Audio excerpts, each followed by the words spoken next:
Hey, good morning, everyone. Welcome back. Thanks for being here. My name is Monica Van Bladel. I did not have my video appear in the recording from yesterday, so I am freshly on video. I'm just going to say like a few words of introduction, introduce our two facilitators and presenters for today, and then we'll dive into it. So I am Associate Director of the Center for Latin American and Caribbean Studies here at University of Wisconsin-Milwaukee. Our center has teacher trainings like this one as a core part of our mission. We have for decades been a national resource center for Latin America, which means that we are funded by the U.S. Department of Education to support research, teaching, public engagement about Latin America, and we are really glad to have the opportunity to get Latin American studies and great resources about the region into classrooms across the country, internationally, and really appreciate your role in making that happen. So yesterday we heard from two faculty at Western Michigan University as day one of this program. They shared about their work as geographers of Latin America in Latin America. And today we're going to take those regional and thematic focuses to guide the work that we're doing in looking at map collections and a digital mapping tool, with the goal of providing you source material tools to work up assignments and units that you can use and will be valuable in your own teaching. So we really appreciated the interactive format yesterday. All of your questions, comments, please continue to jump in because that helps everyone else's brainstorming and keeps the ideas flowing. So today, to lead us in our work, we have two excellent librarian specialists here, Ann Hanlon and Georgia Brown. Both of them are librarians and historians, which I was happy to see, like brushing up on their bios. Both have masters in history and the MLIS degree. And they're both colleagues of mine here at University of Wisconsin-Milwaukee. So Georgia Brown is the public services librarian at the American Geographical Society Library, which is housed here at UW-Milwaukee. I hope that she will give more of an overview and history of the collections because it is astounding.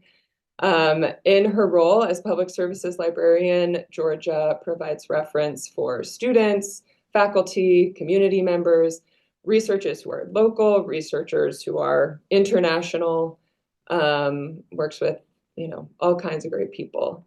And here at UWM, Georgia also provides instruction sessions for UWM classes, showcasing how the AGSL's materials fit with a huge variety of classroom topics. And she loves answering questions about maps, so she is the ideal presenter here for our webinar. And alongside Georgia, we have another fabulous presenter, Ann Hanlon. Ann is head of digital collections and initiatives here at UW-Milwaukee Libraries. She also co-founded and leads the digital humanities services at UWM Libraries. And Ann has over 25 years of experience working with digital collections. She's worked at University of Maryland, Marquette University, now here at UW-Milwaukee. She has led projects to build digital archival collections of all shapes and sizes. She's worked in digital preservation, digital scholarship, and has published and presented in all of those fields as well. So really two extremely talented, wonderful colleagues. I'm really excited to hear from them today. And with that, I will hand it over to Ann and Georgia.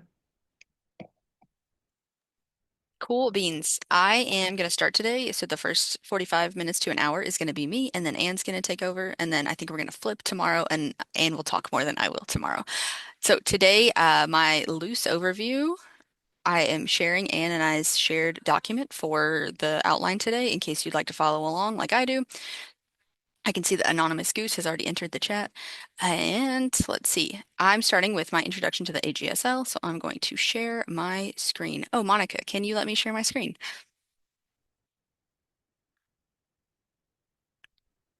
While that's Should be happening. good now. Sorry. Okay, no worries.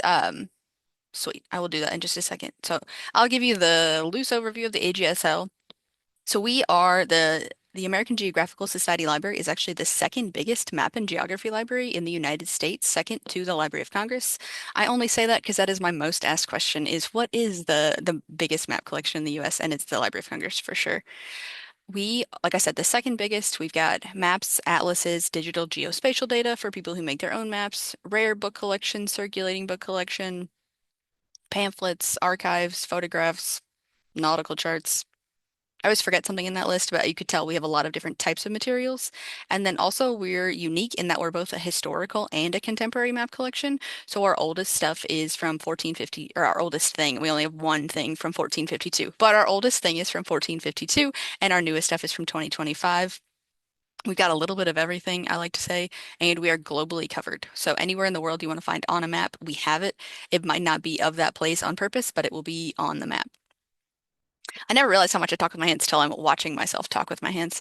So I might put them away, but they might come back. So the reason that this is even here in Milwaukee is this is where I will start sharing my screen now. I never know which screen to pick. Okay, can you see the document? Cool. Yeah, Then we I'm can gonna see the Google Doc, right? Perfect. Mhm. That is the screen I want to share. So I made this story map. Story map is just a platform. It's basically it creates a little web page for you, but I use it a lot for digital exhibits. So this is a digital exhibit I made to showcase what the AGSL is. So I didn't have to do it in email all the time. So like I said, we've got nearly 2 million items, but the background is in 1851, a group of, for lack of a better term, I say rich old white dudes started the American Geographical Society. Their plan was to host a lecture series, put out a publication, fund people's expeditions, and then also put together a collection from which to disseminate geographical knowledge. And someone donated 12 maps to their society in 1852, and it grew to about 500,000 things by the time they ran out of money, and they actually needed to give the collection away because they were selling their building. So, this was the building that they were housed in at the time. They were, like I said, selling this building, and they had their whole map collection on the fourth floor of this building. So, they put out a call to institutions across the United States asking who could take this collection, and it just so happened that the UW system president was a geographer, the UWM chancellor was a geographer. The director of the library was not a geographer, but the geography faculty on campus knew the collection was up for grabs and advocated for it to come here. So the collection actually moved here in 1978 and opened to the public in 1981. We've been adding new stuff ever since. Like I said, we're up to 2 million now from 500,000. And we're also, the internet has been popularized since then. So we have a full-time dedicated GIS professional to help people with data curation and making maps and stuff. So that's not my job. I call myself the paper person. So if you need a map or a book or an atlas, you email me. If you need something that's cloud-based or data-based, you talk to Steven. But this is the some pictures of the collection arriving. Big old 70s party from all the bell-bottom vibes you get. And then unpacking. We still have most of these map cases and these card catalogs. And this is unpacking 500,000 things, quite a bit of boxes. I think that's, yeah, the flattened boxes. So that's the overview. We still have a ton of cool stuff. This is the map that we have from 1452. I won't go through everything because that might get a little boring, but um, we have a lot of different very cool stuff. And one reason that we're uniquely suited to help CLACS and teachers that are teaching, Spanish or history or kind of anything like Caribbean studies, all of that jazz, is there was a project in the 1890s called the Millionth Map of the World, or the International Map of the World, and they were going to standardize a map of the world. So they were going to all use the same color scheme, the same scale, the same four languages of the maps.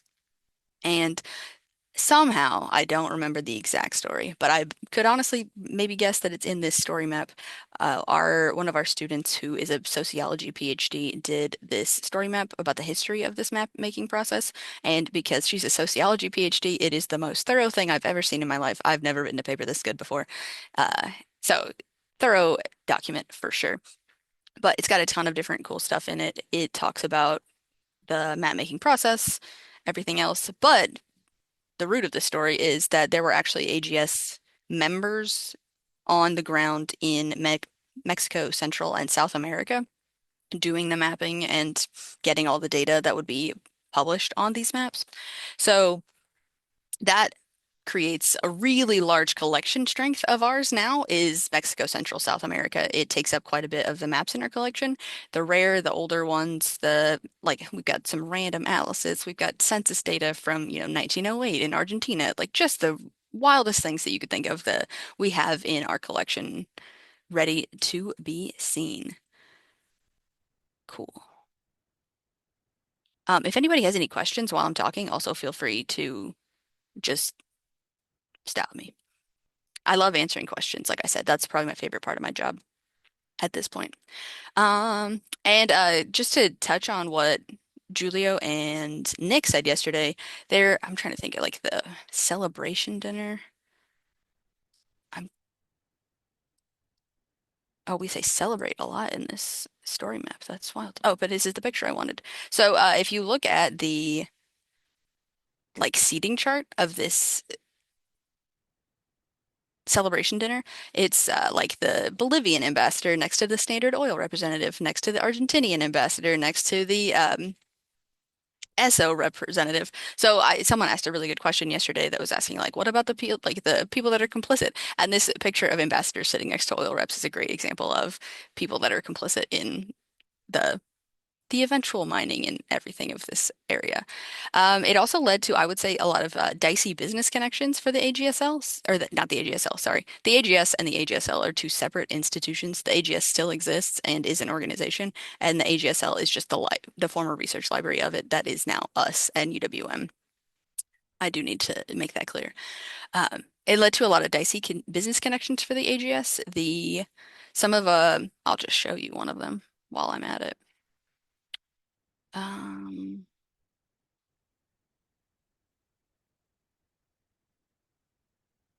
I'm a terrible speller, and you're watching that happen in real time. That's not right, though. Oh, it was right. Look at me. I will go over this all over again, and the map I want isn't even going to show up here. I'll do some digging and we'll find it in a second. But that is one reason that this collection is going to be really great for you to find resources with. Okay, let me make sure that I'm on the right track. Okay, I did this. Does anybody have any questions? I see a hand. Hit me with it. Well, I have a question. I don't know if this is my hand that you saw, but would your census collection be able to address like uh, an investigative project for Latin American countries, like extensive enough as in like more than 5 countries with like the same or at least decade census? hmm I don't know off the top of my head, but I could easily find out. So I will put my email in the chat and you email me that question and I will get back to you. Let me find the chat. Cool. That's a good reference question for me to tackle. I used to be able to say, or I thought I could say that all of our books were cataloged. Turns out that's not true. So are finding a lot of the current stuff that I'm finding of like South American census data is the stuff that's currently getting cataloged. So there's a good chance I might not even know the full answer for like another few months or something. So, but luckily it's getting worked on as we speak. So you're we've never been closer to getting the answer to that question. Cool. But yeah, send me an email and I will find out. Does anybody else have a question?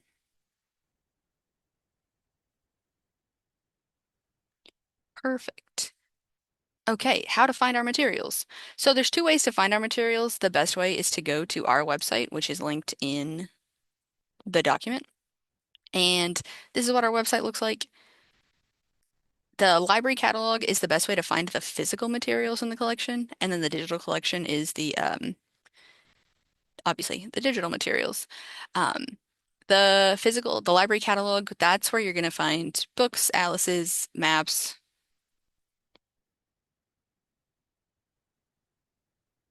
There's more things, but I'm just blanking. Maybe that's it. That's the bulk of the things. And unfortunately, because our collection is just so large, not everything is digitized. So we've got about we got 600 plus maps in the collection, and of that, only 60,000 are actually cataloged.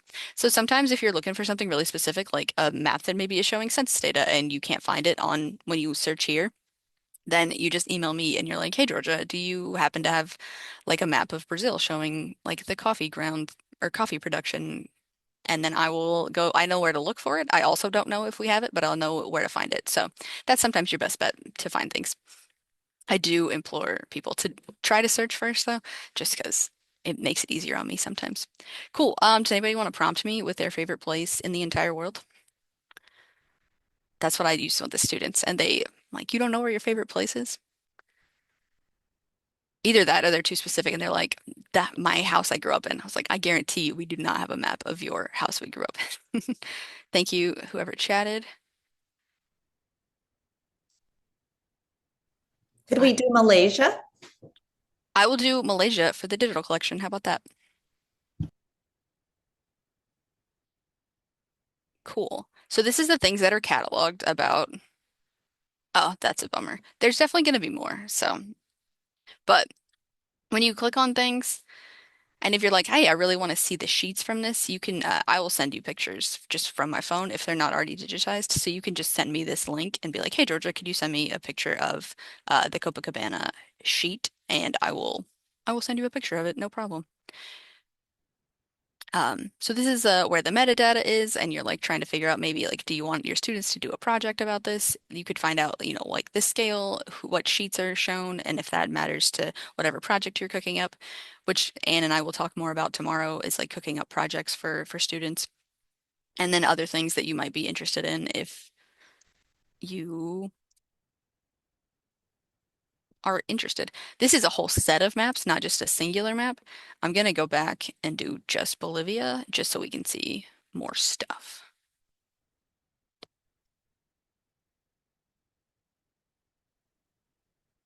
So we have now, this is a classic thing that happens. I hit search within this platform, so this takes away the AGSL filter, and this is everything you could possibly get about Bolivia that's at our library or at any UW system library. So I'm going to go back to spots. This doesn't happen if you click remember facets, and that's something I will also go over because I struggle with our collection here. So active filters exist to annoy and confuse you. They are not helpful to anyone but me, really. Um, but if you go to refine my results, that's where the real stuff happens. And if we look up here, we have 649 things that are digitized about Bolivia. It is probably much higher. But if you wanted to switch to just look for maps, just look for books, this would be the way to do that. If you wanted to filter for years, that's a great way to do stuff. Like Monica said, I'm a historian, so I like to sort by date with the oldest at the top, just so that it's in like a timeline order for me. And then something that's probably useful for people that are teaching another language, if you wanted just maps that are in Spanish or just maps that are in Portuguese, you could filter for that just to see. And some maps will say they're in Portuguese, but they're actually bilingual. They'll have like the English version and the Spanish version. That isn't like listed here, but sometimes that is what that means for that filter. So let's click on one that says Spanish and let's find a map. And this doesn't have to be just places, like you could type in corn and maps of corn plantations would also probably pop up of different places. So let's just click on the top one. Cool.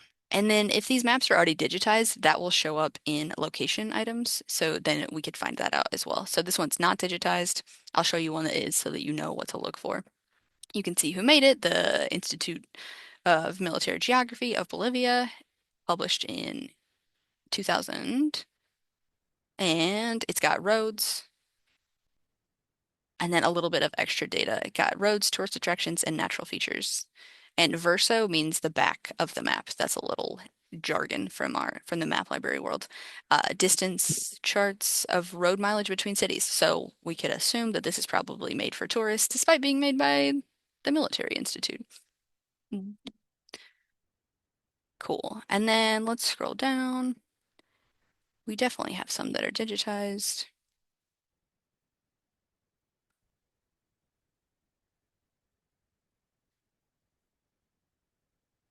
Like I'm pretty sure this one is.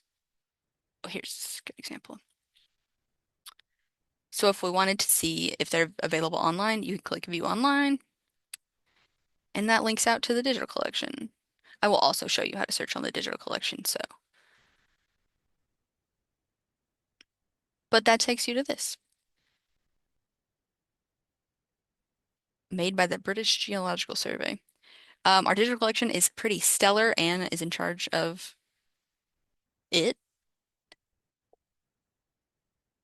We scan at a really high resolution. I guess we're in charge of the scanning, but you can see all the dots and everything. So um, scan at a really high resolution. You're welcome to download these small, medium, or large JPEGs. I will admit the small and medium JPEGs are not great for using, like for actually looking at detail stuff, so I'd recommend the large JPEGs. But you're welcome to, anybody in the world could access this website. It's very easy to do, and you don't need permission to use any of this stuff because you're educators. So uh, don't worry about copyright. I mean, don't print these out and sell them. But I'm also not the British Geological Survey, so I'm not going to sue you. But they might if you were doing that. Mostly kidding, but copyright's very serious. And then if we we'll go back to the website to look for the digital collection. Someone asked for Malaysia, so I will do that. There's two ways to do this. If you wanted to click on digital collections, that takes you to the website I was just at. And you could filter. You really want to look at, sorry, working on it. Just don't want to give anybody whiplash. We'll say North and Central America. You could filter specifically for just those places, and then we'll click pyramids. This is the photo archive, I also will say. So that's pre-filtering for that. The when the explorers were in, I'm trying to think of the best way to say this. So the AGS funded a lot of expeditions, but also when they were there to make that millionth map that I talked about at the beginning, they took a ton of photos. So let me grab one without a white guy in it. But we have more photographs than that. So Harrison Foreman was a really prominent Milwaukee photographer, and he kind of went everywhere in the world. He was like in Poland the day the Nazis invaded, and he was like in China for this really significant famine. And so his photographs are like hotcakes. And then he went to Mexico and was looking at all this very cool stuff and color photographs from the 60s or 70s. Once again, metadata, if you're like, hey, I want to look at more of like the Yucatan, you can click on that, and that takes you to like every photo we have that's tagged as the Yucatan, which looks like 54 different things. And it kind of varies. We have photos of everything. My boss likes to say we have stuff of people in their places doing their things, and that's a kind of a great way to talk about our photograph collection. It also includes some films. Can't promise you a film for every place, but we do have them. And you can see food drying, musicians, goats, agriculture, which kind of covers so much of culture. I can't promise it's a good photo. Some of them, we have one for Tibet that's very like 1950s style with that transatlantic accent. It's like, so some of them are like, a filter of uh like Orientalism in that one especially. But they're cool to unpack and see primary sources from this era. Cool. And then if you wanted to look specifically at maps, there's a digital collection filter for that, but I'm going to just go ahead and look at everything for that. Malaysia. Cool. I've searched Malaysia before. So when you just do the general search in that box, that returns everything. So if we had an atlas about it, if we had a map, if we had a photograph, that would all show up. So like Harrison Foreman kept diaries of the photographs he was taking, so even his diaries show up in this list. And so the way you might filter down is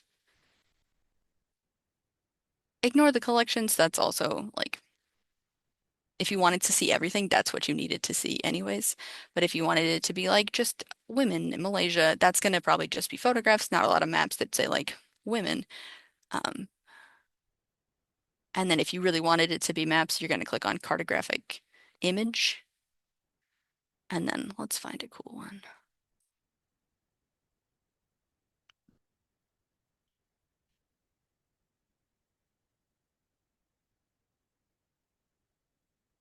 All right. So like I said, scan it at a really high resolution. And this is, I'm assuming geologic. Couldn't imagine what else it would be. And the download button still here. Metadata still here. And then one thing that's going to be useful for you as Anne starts to talk later on is this triple IF manifest is always at the bottom. I won't spoil what she's going to say, but whenever you're looking for stuff, that is where you're going to find it. If we're gonna work on what Anne's going to talk about later, give her the air of mystery there. And back to questions about searching the digital collections or the physical collections.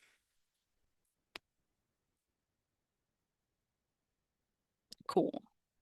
And then other repositories also have maps. I'm sure you all know this because you're teachers, but ones that also have the triple IF link that Anne's going to talk about later, the Norman B. Leventhal Map and Education Center is one of them. And I had it up, but the Library of Congress is another, so I could just click on that. And I have the links specifically for the Leventhal Map Center is all maps, so easy to search for them. And then this is the link for the Library of Congress map search as well. So cool. Anybody have any questions? And I definitely talked longer than I thought I was, or shorter than I was going to. I'm reading your question right now. Are there any maps that we are able to download public domain? Could we use a map in educational materials if properly cited? Yes, totally. The public domain right now is 1929 or earlier. So anything, photographs, books, musics, anything from those years are earlier is the public domain, and that goes up every year. So at January 1st, it'll be 1930 and earlier is the everything that's in the public domain. They actually call it Public Domain Day because so many things enter the public domain at once. So it's like a big exciting day. My name obviously is Georgia Brown, and the song Sweet Georgia Brown came in the public domain a few years ago. So my my mom wouldn't stop talking about that. Cool. I But could like add just quickly to that, Georgia, about the public domain. yes. We also have in the digital collections, we have a right statement for everything. So that should also, if you're not sure, we do try to update that. So obviously we have to manually update that if it changes, but that could also help you if there's a question, about that. Yes. And Mhm. also, I'd argue because you're educators, anything that you put in a map is fair use. So that's the super broad definition of it, but I think that you would be fine because it's educational. Cool. Any other questions? Sweet. I expected more people to have questions, but that is okay. And then I'd love to know for my own personal interest what units you might use this in, and then if we just get to chatting, I can like start to think of other things that might be useful. And tomorrow I'm going to go over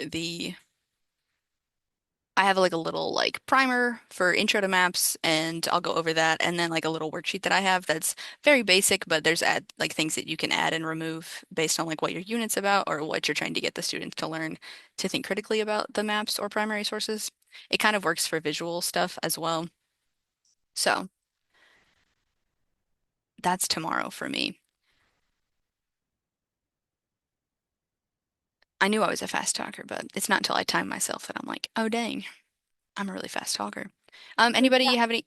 Go Oh, ahead. I do have a question. Yes, hit me with it. So the Library of Congress has some great pieces in there. And I Mm-hmm. know a lot of their stuff is more like the United States and things like that. They have some great strategies. Is there any way for you to kind of tie in tomorrow some of those strategies with a more world kind of connection of the maps that you guys have and those things? So our collection at least is worldwide. And I think the Library of Congress is as well. So I think it's just about the search terms that you're using, maybe, and the filters. Did I pull up? I did pull up the Library of Congress here. So I would definitely take advantage of the locations thing, and honestly, just like try to search world, because you're right, they really do. But like, here's China, so it definitely is there. Is there a South America? No. So, and there's a chance that because it's the Library of Congress, they've prioritized digitizing the US and US-based stuff, whereas we do not have the same mission statement as them. So for us, we don't, I'm not going to say we don't care, but we do prioritize Mexico, Central, South America because it is such a collection strength of ours. So that is, let me go back to here.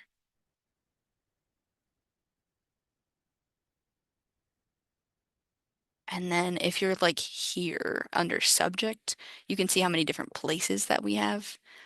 I am, or I guess these are all just like kind of mentioned in one or two maps, but a ton of global focus. Let me just type in South America and then you can see.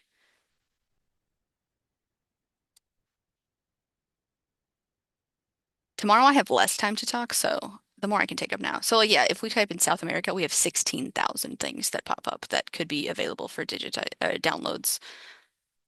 And once again, to like if you're just searching for Latin America, you could filter for that, and that takes you down to about 10,000 things. If you're really wanting to like talk about farming, women, mining, I know that was the topic yesterday, laborers. I know that our person that did the metadata is very thorough, and she would have gone through great lengths to make sure that like everything in the photo, as much as could be, is very represented. And kind of based on, so like we had one photographer who was very into geology, so like maybe that one's a little bit more geology themed, but sometimes they take pictures of other things too. So like if people are in it, the people would be labeled as well. Like if children were playing or something, that would get labeled too. I hope that answers your question a little bit. But keywords are also good. So if you typed in like South America beaches, Thank you. yes, cool. Then you get 150 things, and then a ton of people like fishing in boats and a girl holding a fish or a bunch of fish. Georgia, I see a question from Michaela that actually has an apology. Is that what you were answering, or is that I this is answered the out loud question. okay?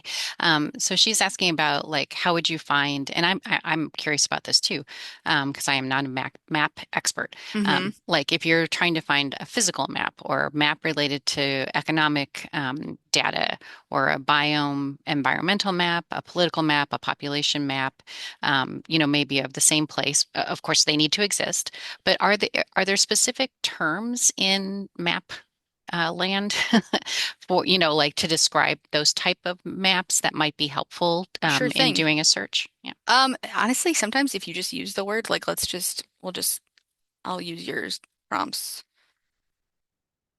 If you type in physical South America. Oh, I'm in the digital photo archive. Excuse me. That will not work because it's not where the maps are. But here where you can see which collection you're searching in. So this is the digital map collection. And I will type in physical. I'm bad at typing when people aren't watching me type, so it's just words today. Okay. So it says there's 12. There's probably more. They just might not be digitized. Um, let's look at, and none are exactly what you want them to be, I'm sure, as a teacher. So let's type in this one just to see what Brazil says. That's a whole nother thing. I'm also typing these queries in English because our search terms are probably that. So the notes that the cataloger added would say like 12 inset maps of physical and economic information. But if you were to type in, let's do, well, I don't know physical map in Spanish, but you probably do. So feel free to type some of these queries in Spanish because if the title says physical map, then that will also return when you're searching it. I also sometimes think it's just super helpful to, if we just did South America again, forgive me for backtracking.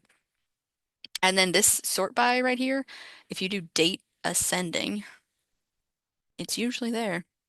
Oh, publication date ascending.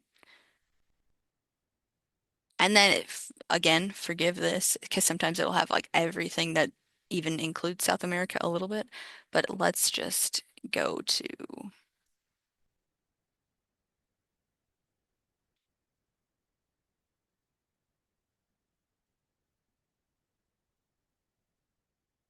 so it's not, this is more of a political map from, let's see what year.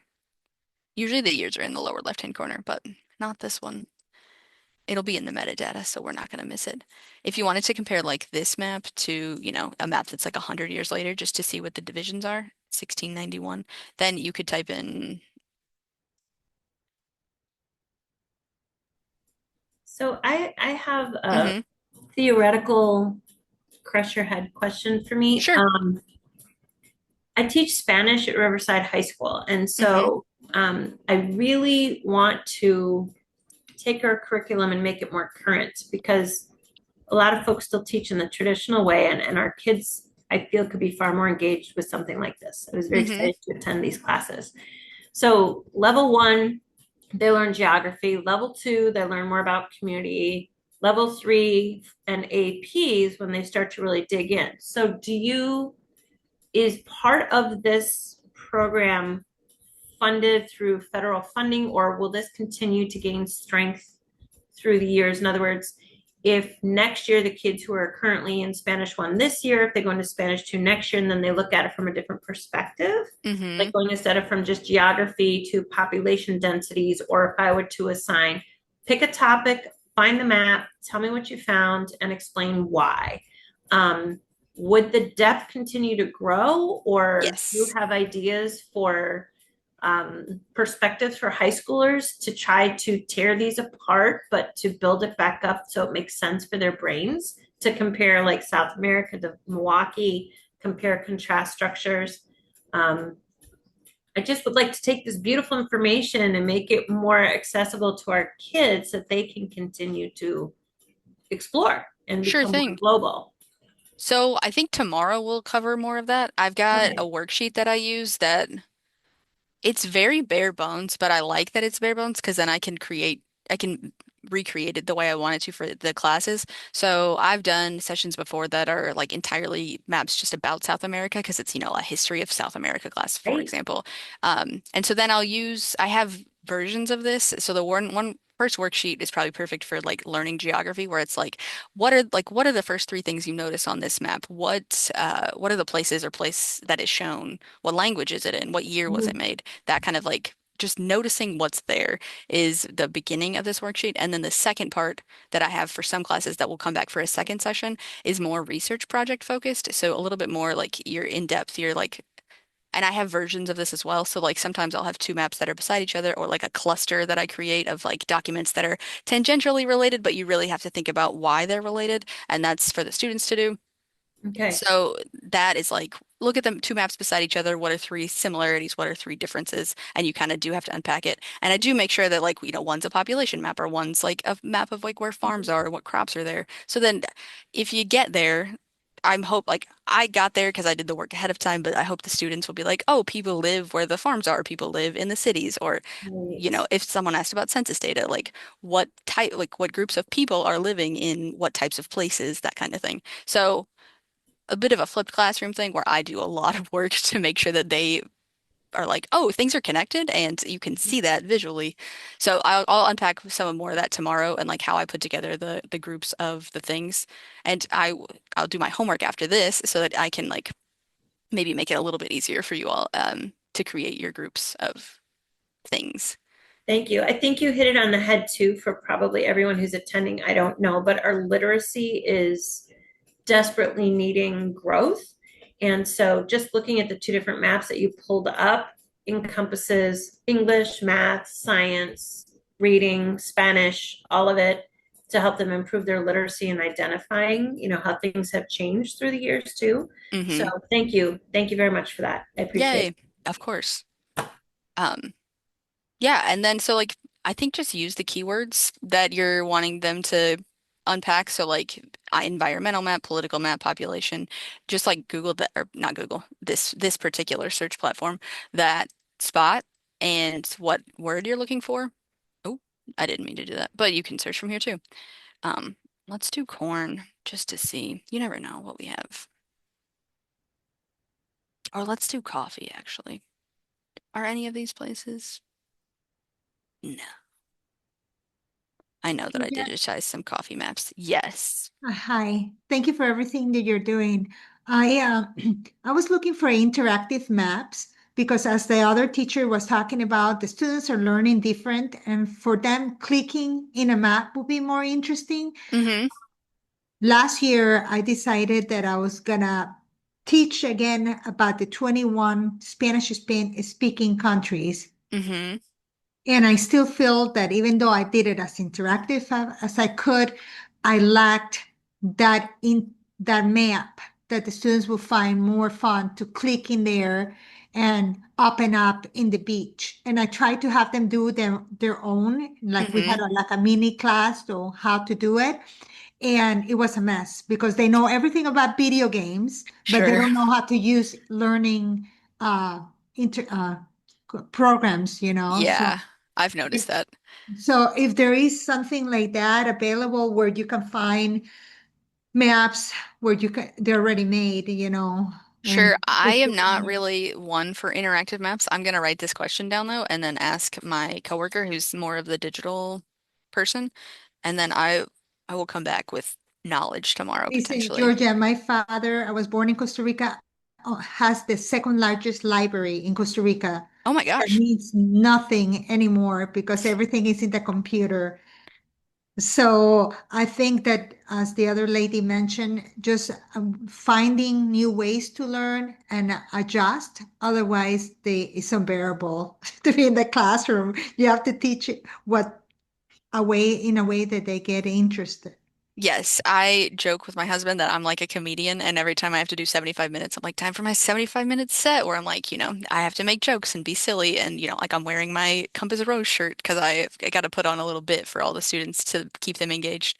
But I think it works pretty well. I think that they have fun. I've only had one class that was dry as all get out, and that's because I think that they were freshmen and they were so scared to be cool and have fun with me. So I had to bully them into it a little bit. And then I looked at Giovanni's question. I Let me show you our website again.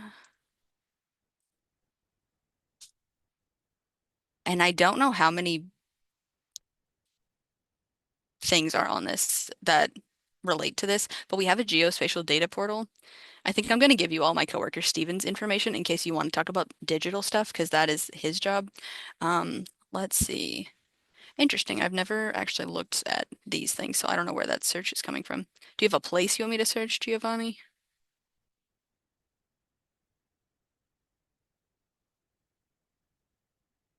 Brazil.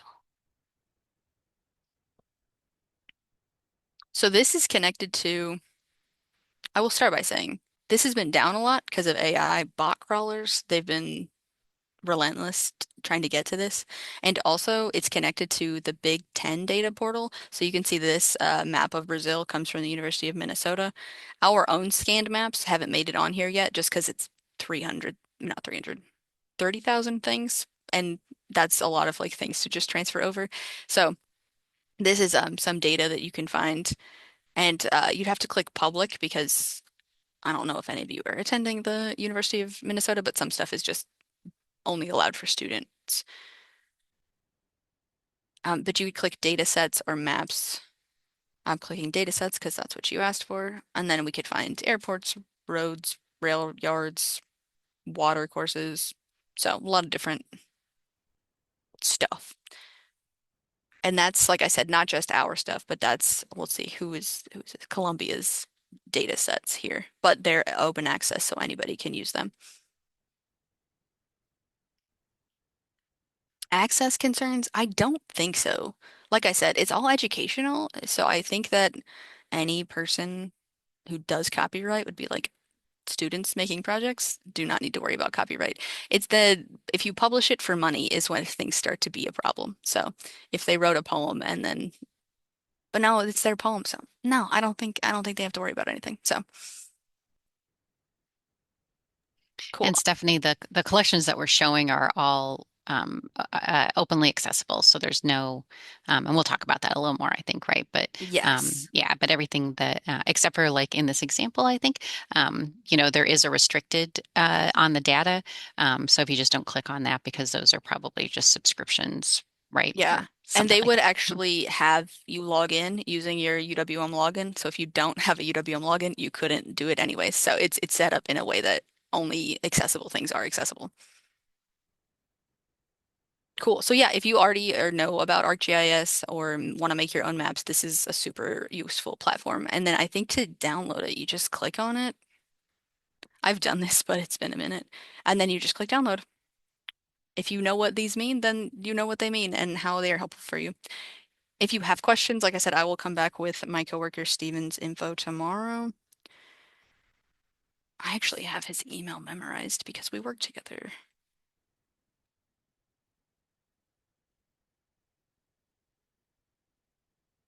Cool. If we don't have any more questions, I will beef up what I'm going to talk about tomorrow using what you've taught me or asked me today. So I'm going to hand it over to Anne, even though it's a little early. Sweet. I will stop sharing my screen. Okay. All right. Thanks, Georgia. Um, yeah, so Monica said, I'm the head of our Digital Collections and Initiatives department here at UW-Milwaukee. And in that job, I work with all of our distinctive collections, including the American Geographical Society Library and their map collection. And so what I'm gonna kind of just whet your appetite today for a tool. So somebody had mentioned using interactive maps. This is kind of gets to that a little bit.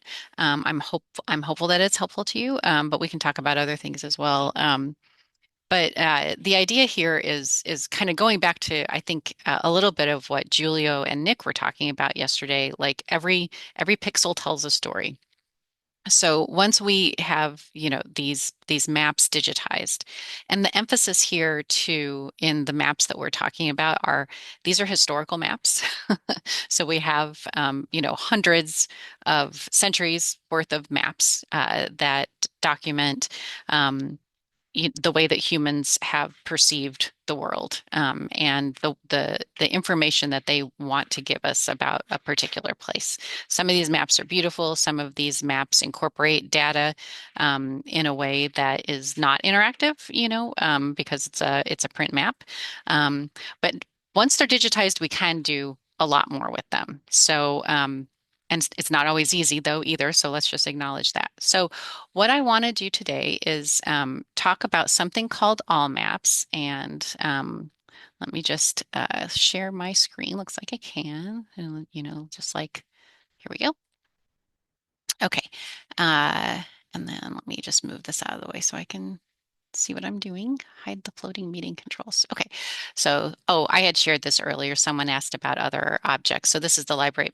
This is a little bit of an aside, but this is the Library of Congress's World Digital Library, which is almost certainly useful to all of you. It's got the metadata for this is fantastic.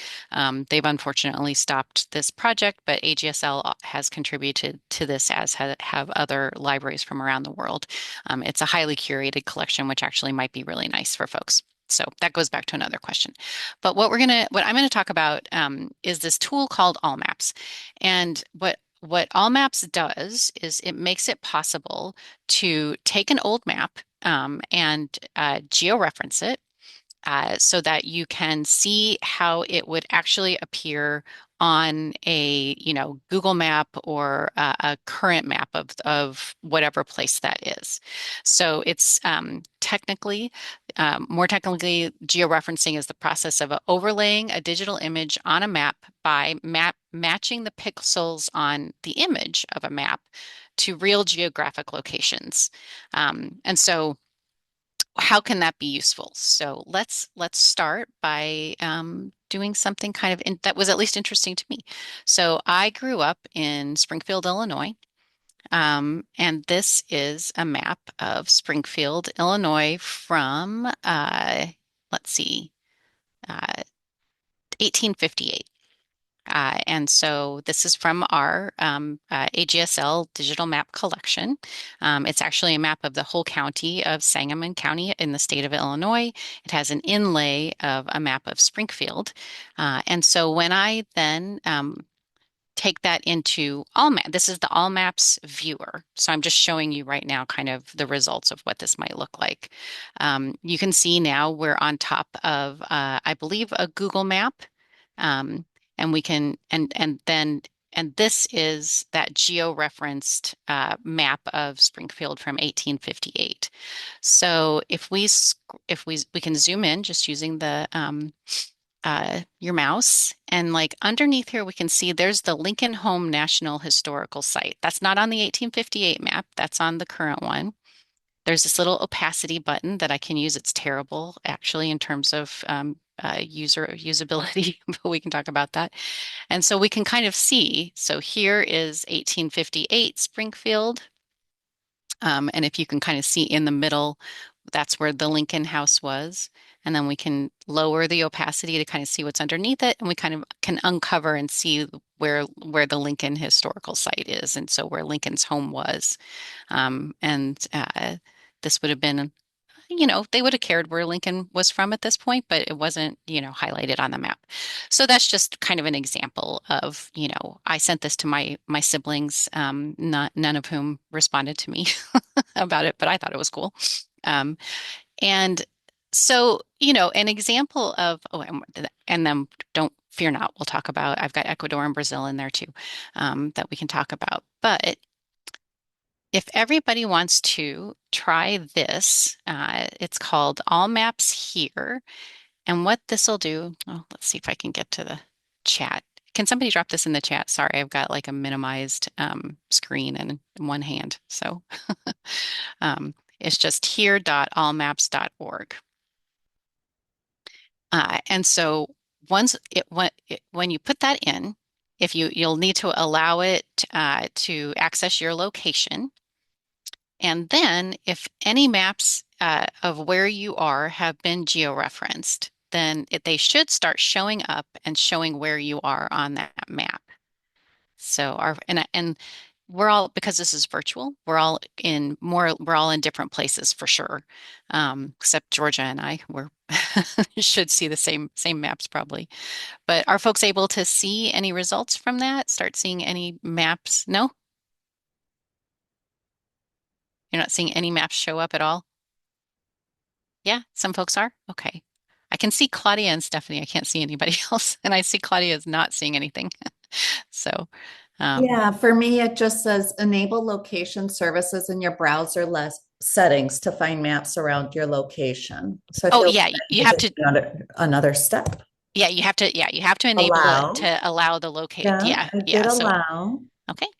And then after I press that allow button, it gives me that same message again. Oh, okay. Well, I'm not sure why it's doing that. That might be something with your browser, but when I refresh after doing that, like you need to refresh or try a different browser. Yeah. Okay. Well, at least that's what worked for me. Refreshing is often, or another browser. Those are always two good troubleshooting moves to make. So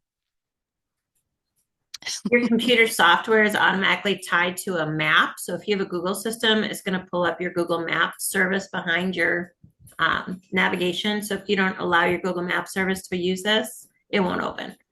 So you need to allow it when you're using the app, or allow it whenever you open the map, or use it this time, and it will open for you. scrolling down to the bottom, it says load a GeoJSON file to display a route on these historic maps. So what would that? Yeah, you don't need to do that. I actually, and we can talk about that tomorrow to the extent that I can. But that would be a way to use all maps to take one of these maps and actually put like a walking tour, for example, on it or something like that. But that's a little more advanced in terms of what we'll be talking about. But mhm. Okay, thank you. No, actually, maybe I'll explore that. I'll wait until after the program's over and maybe consider it, because I'm thinking I like to, when I'm reading about current events or literature with my students, to sort of like go through the map with where the things are happening, so they have a visual with what we're reading. Yeah, and that would be a perfect example of something that you can do with, especially if you can find a historic map of the place from around the time that you're talking about, because then you're able to, show what it looked like then as well. And that's the idea behind all maps. So what I'm trying to demonstrate here, usually this here all maps works quite nicely to show maps, of where you are in it, and specifically like on this. If I open up this Sanborn fire insurance map, it shows exactly where I am on it, right?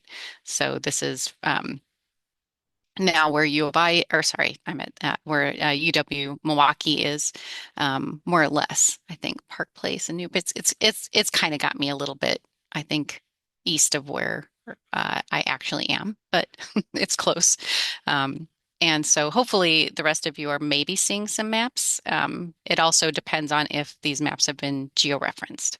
And so it's a process that happens that is possible with maps that are digitized, first of all, that are available online and accessible to you. And the third thing is something that Georgia alluded to, which is that they need to be what's called in the IIIF protocol. So that's the International Image Interoperability Framework, which is something fairly new, but extremely useful. And so if we go to our, so this is our digital collections site. And this is where, so Georgia accesses our digital collections site through the American Geographical Society Library kind of lens. I access it, through the whole thing. And as you can search across all of our digital collections, we have I think we're up to 72 collections, and these are all based on photograph and map collections and atlases and manuscripts from the American Geographical Society Library. Also oral histories, photographs, manuscripts from our UWM archives, and also rare books from our special collections, just to give you a sense of everything that is possible to be found here. There are almost 200,000 objects. So you can search across those collections, or you can just search in particular collections.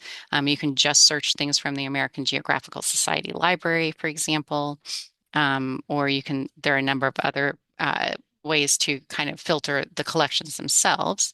What I'm going to do is scroll down to our map collection, which is right here.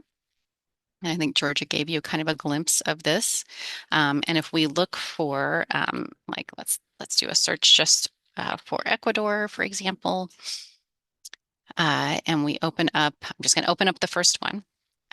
So there are a couple of things going on here that are enabled by this IIIF protocol. And don't worry, we don't have to go into IIIF. It is just this enabling protocol that makes it possible to do a lot of things with these maps.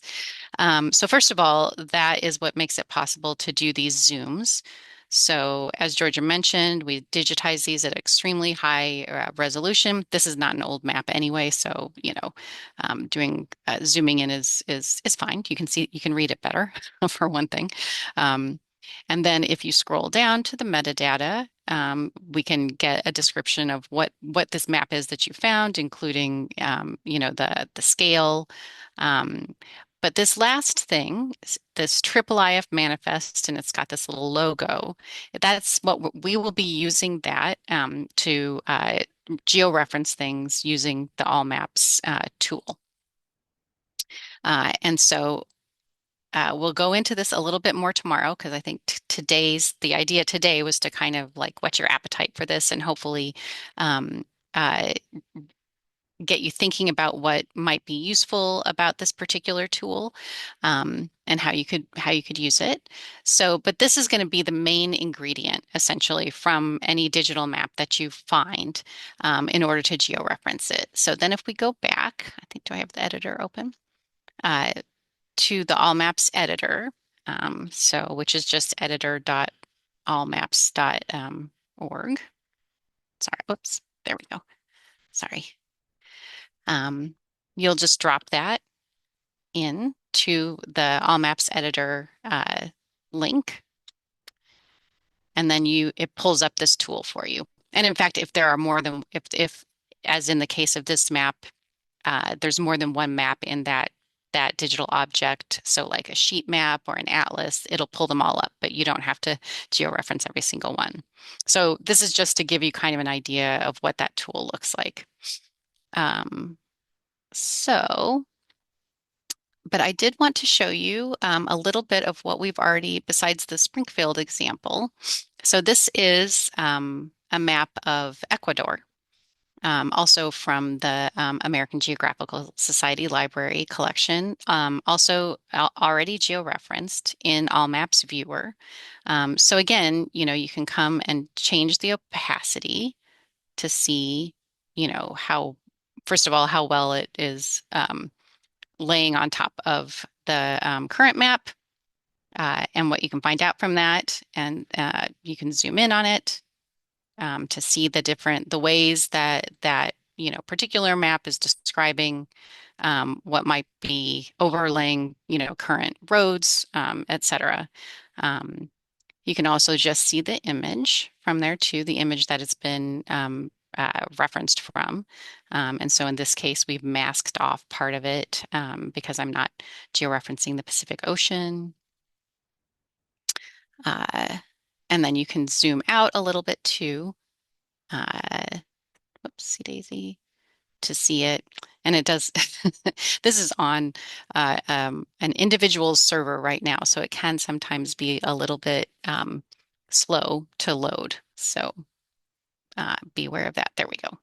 So, so you can sometimes, and for some maps, some of the more interesting things that can be done with these maps are to take multiple maps and georeference them. So, for example, the Sanborn maps, and see them sort of laid out across a wider area.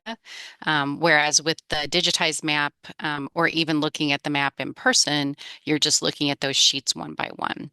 And I'll pull up an example of that for you all tomorrow. So let's see. So that is what I kind of wanted to show you about All Maps today. And I was also a little bit hopeful that folks would get some better results from All Maps here as well. Can I ask where folks are in the world today? Do we have a lot of Milwaukee folks or people elsewhere?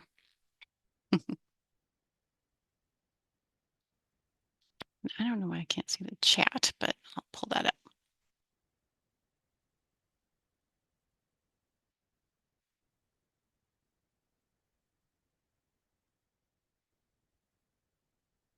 Georgia, are you seeing the chat? Yes, I am. Oh, okay. I will read them for you. Good call. Thanks. Sorry. We've got Madison, Wisconsin, Boston, Massachusetts, Hoboken, New Jersey, Miami, Florida, Yuma, Arizona, the Dells, Wisconsin Dells, sorry, for people that aren't from Wisconsin. Another Milwaukee, Rye, New York, New Berlin, Wisconsin. Someone says really neat tools. Thanks for sharing. Someone is in Guerrero, Mexico, and likes their students to take their students through being able to visualize land use, land change at the village level. So any historical maps of the mountain region or zona norte would be cool to see. Also any historical images. Ohio, but on vacation right now in Florida. Thank you for being here on vacation. Milwaukee, Wisconsin, Milwaukee, Harambe neighborhood. Hello. Council Grove, Kansas, and Dubuque, Iowa. Y'all are really all over. Yeah, really. Okay, nice. Is there anybody who's for whom All Maps here is working? not finding any maps or like getting like really like big maps, because the closest thing it can find is like you're in the United States or you're in Mexico.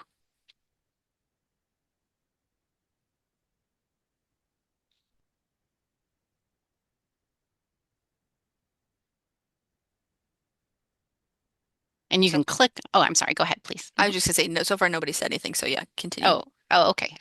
Yeah. Because if there are not maps of where, if so the process of georeferencing, which we'll go over tomorrow, is has to have happened with these maps. So when we have these digitized maps in our collections, for example,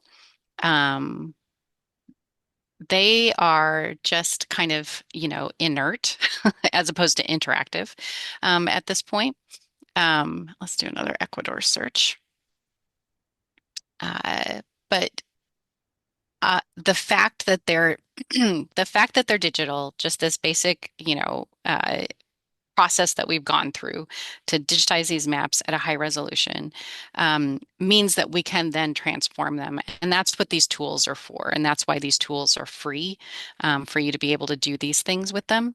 I mean, it's a big deal. I don't want to downplay the idea of just having, these tens of thousands of extremely valuable maps available online at a high resolution just to zoom in on. I know someone said that their students don't find that necessarily that interesting. But I wonder, if they would, if, they realize, like, for example, that this is a map from 1892 that they can, zoom in on, as if they're, well, actually even better than if they were in person, to really kind of understand the way that the world has changed, or the way that the world was represented by different parties. In this case, whoever Theodora Wolf is, from Leipzig. But at any rate, I think Mhm. I think one thing that I should have mentioned that is I work with 12 years old, 13. So it's the age group because if you are teaching AP courses or with kids that are older, they have that insight. Sure, So, yeah, so yeah, that's what I was relating to because I really wanted to be here. I love what you're saying, and I know I can make it fun for the kids. It's just knowing how to use the information. And yeah. that's what you had said, how to use the information available in order to have them be interested, like I am, to get them engaged about the world. Yeah, Thank yeah. you so much. Everything you're saying is cool, and I want to be here to Oh, learn. good. Thanks. Yeah, no, and I'm curious because I'm coming at this from a digital collections curator, kind of perspective. So also, we're curious about how to make these things a lot more useful for you all. And so I think someone else had mentioned literacy needs, using maps to improve literacy across many different registers. So I noted that. I think that was Stephanie to kind of think about like how we could consider how we even promote and highlight and curate these maps too. Um, so at any rate, so what the reason that we wanted to talk about all maps or even other tools is to give you at least one other way to work with these materials, and kind of make them relevant to students that you're working with. So anyway, so something like this that's a little bit older perhaps might explain, help to highlight things about the world that are not the way that the world is today. And then, going further, and we'll talk about this a little bit tomorrow, there are ways then to take that, kind of the ingredients of these older maps, using the all maps to georeference it, and then even finding data and be able to kind of mix those ingredients together to create something that does become a much more sophisticated long-term kind of project. But it is the kind of thing that potentially, if it's useful to look at, kind of partnerships and things like that to create. So I don't want to belabor it because I think what I have prepared for tomorrow is a little bit more in depth in terms of actually doing the georeferencing. But I'm open to questions and also suggestions for how we look at this tomorrow. And yeah, I'll end it there. And before I forget, Oh, my sorry. intern, no, you're totally fine. My intern and I actually went through after talking to Nick about his project and pulled mining maps of Argentina and Ecuador. Okay, So yeah. those are on the digital collection. So if you were wanting to like use this whole workshop to create like a unit or a project, that is something that you could look up and like mining Ecuador or mining Bolivia. And there would be things for you to find. Or like even if it was just resource maps, like where's the gold in these places kind of thing. Those maps are available for you. We purposely digitized them ahead of time. I can allude to that more tomorrow. Okay.